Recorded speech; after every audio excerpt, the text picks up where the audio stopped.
The Recovery Bible. The Risk of Honesty. Read Exodus 32, 9-14, 30-34, 33, 12-20, step 11 prayer. Here I am, Lord, with all my addictions and secret desires. Help me to risk believing that you still love me anyway. When I pray, your will be done, I do mean it. But at any given time, in relation to a particular attachment, there are limits as to how much of God's will I really want done.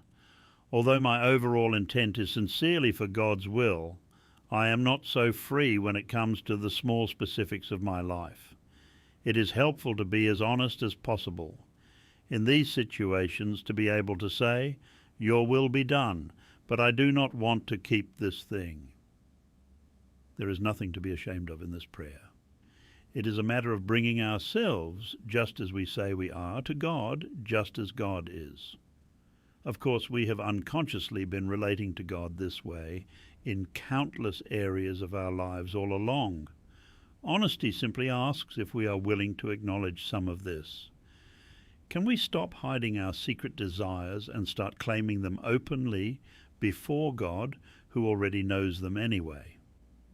Many of the great Old Testament figures had such courage. They argued, refused, and wrestled with God. They stood up for themselves with dignity. It might be called chutzpah, but these people were honest, and God certainly respected them for it. Jesus stood with dignity also. He was willing for God's will, but he was able to express his own desires. Before his crucifixion, he said, Father, if it is possible, then let this cup pass from me. But if not, your will be done. Honesty before God requires the most fundamental risk of faith we can take. The risk that God is good, that God does love us unconditionally. It is in taking this risk that we rediscover our dignity. To bring the truth of ourselves, just we are, to God, just as God is the most dignified thing we can do in this life.